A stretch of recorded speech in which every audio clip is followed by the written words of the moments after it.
Join me today as I show you how I address the situation with a television over the mantle with very little space for any decorating.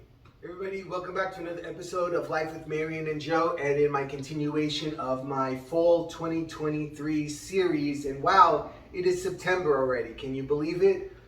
Everything is just flying by. But anyway, I know you're here today because you want to see how I can address this situation. Now, this is a 75-inch TV, and when we got this, it really lowered this amount of space. I want to say I have about 4 inches here to decorate. Now, the problem with that is, which I didn't realize the first year the television was this low. This centerpiece right here is what reads the remote. So if you load the top of your mantle up over here, you're not going to be able to change your TV, and you're going to have a lot of problems. And I know for those of you who know me, you know I've discussed that with you in the past. Even if it's something slightly in the way on an angle, if you're on an angle, it's not going to be able to read your remote. And one year I had to keep standing up to change the remote and sitting down. I know it's not a big deal, but it can be a pain. It gets to be a pain after a while. Even though I lived in the days where I had to get up and go to the TV and turn the channel and then go back to my seat. But those days are gone. So anyway, I'm going to show you how I've learned to address the situation for me. So you might not do exactly what I do, but it might give you the idea of how you're going to solve the problem for you. So stay tuned so I can show you how I do that. Okay, so I feel like this is deja vu. I feel like I just did this, but that's how fast time is going. So anyway, what I use in my on my mantles, and that one, the other one in the other room, and this one is, I use this board. Now for this mantle, I have this rustic kind of a board because I like the way it looks for the fall and for Christmas as well. So what I did is I went out and found this board, and what I do is I measured it so that it's exactly the size of my mantle, and then I put it on my mantle so that I can put nails in it and things like that. So you're saying to me, okay, so how does that solve the problem with the TV? Well, that alone will not solve the problem for the TV, because the same situation will happen. If you choose to put things on top of the mantle, anywhere near the middle, you will not be able to read your remote. You can put it at each end, and sometimes I do. That is if you like a slight obstruction in your TV viewing. Some people they don't want anything near the screen, so that would be a no-no. So again, that is something that you have to decide for you. If you don't mind something on each end, then you shouldn't have a problem. But here's what I do. In the front of this board right here, all along the front, I put screws, because this board is really, really heavy. You could put nails, but I use screws. And what that means is I'm not going to start decorating until here, down here. So I'm going to leave a blank shelf up here.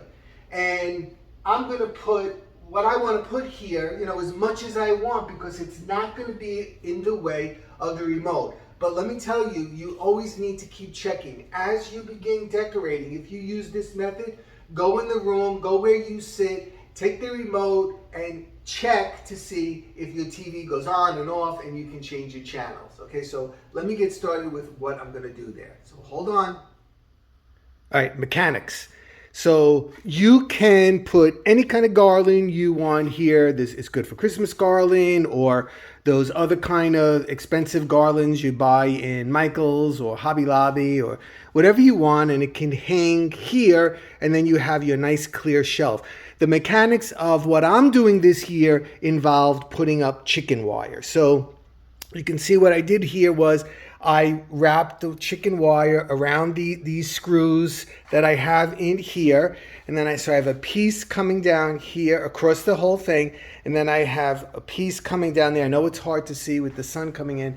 And then a piece coming down here, because my intention is to completely fill here and all the way down, because look what I have to hide. I have to hide that plug, which ruins any kind of mystique that you create with this.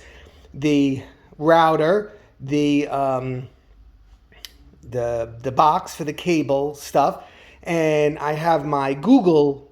Mr. Google is over there, and I can move him. But there's another plug on this side that I have to hide as well. So my plan is to have it blow all the way around and blow all the way down. Okay, so, but I think first I'm going to put some lights in here. Okay, so more mechanics. So I'm going to put the lights in. What I'm going to do is I'm going to wire them to the chicken wire. So I'm only going to use 100 lights because I want it to look, I just want to have some ambiance to it. I don't want it to look like Rockefeller Center. It's not Christmas time. So what I'll do is this is 100 strands. So what I did was I divided it in half. I put number 50 here and number 51 here, which is right in the center. Then I'll have an equal amount here, an equal amount here. Before you do that, you have to think about where is your outlet and how are you going to run that wire. I have outlets on both sides, so I'm going to use the outlet on this side. And the way I do that is I'll just bring the plug right into my remote because I have remote set up over here. So like what I'll do is, like I started there, like I said, and I'm not going to bore you with how I do this, but I'm going to do like kind of a zigzag pattern like this so that I know exactly how many I have. And sometimes what I'll even do is since this is half, I'll count to 25 and then I have 25 left so that everything is not bunched in one area. All right, so can you see how I did that? I just wired them in here kind of randomly, and then when I place the stuff on, it'll just look like they're in the background. This is odd because this was in my pile of gold amber lights, and they're very, very orange. So I figured this might be a good place since I'm using so much orange in this room. So there you go. I have my lights in there, and now I can start layering in my stuff. Okay, so first layer of decor, I guess you could call it, in here. I don't know if you can see it from there. Is I went out in the yard and I got some branches. I bleached them and everything else so that there's no critters or anything on them. And I wired them into this. So that's going to be my first initial layer. So what I'm going to do is, I'm just going to let you in on the plan is, I'm going to do some leaves up here, and I'm going to try to do thinner up here and then more dense as it goes to the sides, and then get very, very full as it gets down to the bottom. I saw this picture of a storefront that was very inspirational to me. It had a lot of flowers all around it. I saw one that I thought really neat, and another one that spilled to the side and had all pumpkins on it. And then I saw another one that had all wicker baskets all through the thing. Now, obviously, those are very large and they were storefronts. So I'm going to try to take those three ideas, I think, and try to recreate my version of it for the mantle. So we'll see how it comes along. I'm going to be working through it as you see. Okay, so branches are in. Next, leaves. I'm going to layer in these picks. They're very, very vibrant.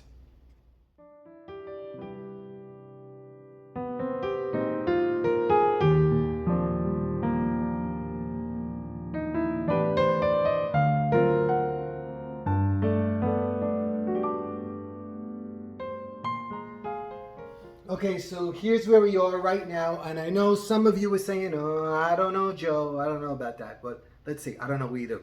We'll see. Okay, so I think I have that set up the way I want it, but we'll see as I move on. I had to wire those baskets into each other and also into the chicken wire. Okay, so I use a variety of pumpkins, orange, white, and burgundy, pine cones, some flowers, and some leaves. All right, let me show you the whole thing.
Okay, everybody, thanks so much for stopping by today. I hope that solves some of your problem with how to decorate when you have the television so close to the mantle.